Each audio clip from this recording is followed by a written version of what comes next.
Hi guys, welcome to another video. In this video our main focus is will Pi be successful launch as we getting closer to mainnet now that Pi attained 30 million plus pioneers. But before that, don't forget to like and subscribe to the channel and turn on the notification bell so you can get notified whenever we have news about Pi network, and also check some free mining offer in the description below to earn more than $300 in 24 hours. So let's get to the main topic of the day. Pi network is getting closer every day to the mainnet, and it has attained 30 million engaged pioneers within its platform. The last update in regard to its user base was officially announced in the Pi network app to be over 7 million engaged pioneers on August 7, 2020. A halving will basically cut the amount of Pi you can earn from mining by half. This means you will need twice the active earning team to receive the same amount of Pi/hour you are receiving now. Another way to look at it is that it will take you twice as long to earn the Pi you normally acquire if the size of your active earning team does not change. For Bitcoin, its halving is not related to the amount of users it has, but to the amount of blocks that are created. Around every 4 years or for every 210,000 blocks, a halving takes place for Bitcoin. This is how Bitcoin and Pi are different. Yet, they both have halvings that take place. However, the criteria for it to happen is what makes them different. An engaged pioneer is a pioneer that has initiated 3 or more mining sessions for the course of the lifetime of that Pi account. They are totaled after all the duplicate, fake, and bot accounts have been removed. The ability to mine Pi was available the moment the app was available. The halving takes place every time the user base of Pi network grows by 10x. April 15, 2019, Pi network had its first halving at 1,000 engaged pioneers. May 25, 2019, Pi network had its second halving at 10,000 engaged pioneers. July 5, 2019, Pi network had its third halving at 100,000 engaged pioneers. October 30, 2019, Pi network had its fourth halving at 1 million engaged pioneers. Pi network is expected to reach its fifth halving at 10 million engaged pioneers before the end of 2020. The time it had taken to grow from 6 million engaged pioneers to 7 million engaged pioneers was 31 days. It had taken approximately 1 month for Pi network to acquire another 1 million engaged pioneers. As more pioneers join Pi network, it becomes easier for Pi network to attain another million engaged pioneers to its user base, as less people in its network would need to invite others in order to reach another new million engaged pioneers, as there are more people within Pi network. The question still stands though, should mining Pi stop? The total supply of Pi becomes the focus of this discussion, as many pioneers feel it should stop, with the idea in mind that too much Pi will cause Pi to be worth less until Pi becomes pretty much worthless. The reason many feel this way is because this is their understanding of how crypto works. Crypto exchanges only account for the total supply of a crypto available, and the demand for it on crypto exchanges.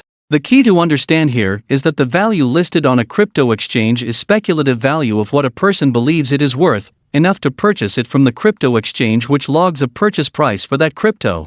The listed price is the average of the most recent trades for that specific crypto, accounting for the specific crypto sold to the crypto exchange and the same specific crypto bought from that crypto exchange. There is the listed price that the crypto will sell for as well, which is determined by the total supply there is available of that crypto and the demand from others to buy it on that crypto exchange. Now, I don't know if many realize this, but even for Bitcoin, its value on a crypto exchange is not the same across all crypto exchanges. The reason is because of the liquidity of the crypto and the supply of it on that crypto exchange. In phase 3, if there is less supply of Pi on a particular crypto exchange yet the demand for Pi is high, where you have more pioneers buying Pi than actually selling Pi, the value of Pi will rise to meet the demand. The key thing to understand is that the supply of Pi on that crypto exchange will impact the value listed for Pi on it. This is where it gets rather interesting. Bitcoin acts more as a store of value, where people tend to just hold on to it instead of selling it on the crypto exchange, or instead of even using it as a medium of exchange for goods and services. Due to this, its value is very high compared to all other cryptocurrencies, since its total supply is also very limited, where only 21 million bitcoins will ever be created in the year 2140. Pi, on the other hand, would have many economies for it, where pioneers could use their Pi for goods and services, as it is being designed to be the medium of exchange that people willingly choose to use daily for what pioneers need. While Pi is also being built out for discretionary consumer spending, which are for things we don't necessarily need, it is important to understand that Pi must meet our needs for it to truly be a success. The max total supply is irrelevant to the value of Pi in an economy, because the value of Pi in purchasing power will not be dependent upon the amount of Pi there is that has been created that has passed KYC. It will be dependent upon two fundamental aspects: the circulation of Pi in economies and the amount of Pi the average pioneer holds. As Pi must be able to be useful for every pioneer in the world in order for it to achieve its overall vision. Now this is important to understand. As Pi network continues to grow, more halvings will take place. As each halving takes place, every pioneer will acquire Pi at lower mining rates over time. The majority of pioneers will come later in Pi's timeline. As this is the core of its design, as Pi continues to keep growing, the minority will always be those who join Pi network a lot earlier.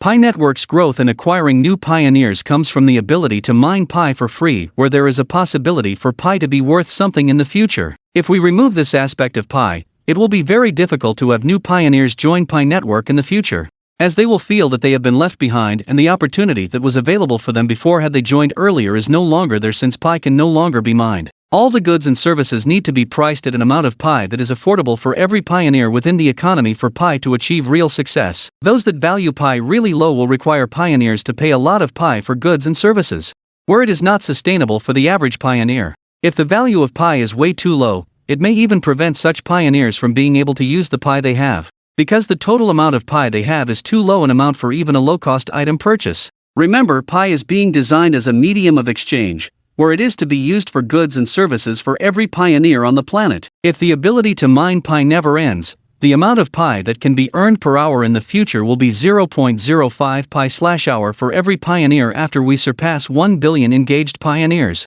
That amounts to 1.2 Pi per mining session. This is with a complete security circle. Will Pi network reach 1 billion engaged pioneers? Currently, the world has a population of about 7.8 billion people. Having about 1 out of every 8 people download Pi seems near impossible for many. It is a dream, but if we all believe in it, to work towards it to make it happen, then it will happen, inevitably, as long as we all keep working towards it by sharing Pi network with anyone that we meet. Facebook achieved 4.6 billion downloads. It has happened before, therefore, it can happen again. Still, is it possible for Pi network though? Only time will tell. There is nothing we cannot do if we choose to work together. Records are broken because they are set. Some people see it as the limit. Other people define what is possible as they surpass such limits.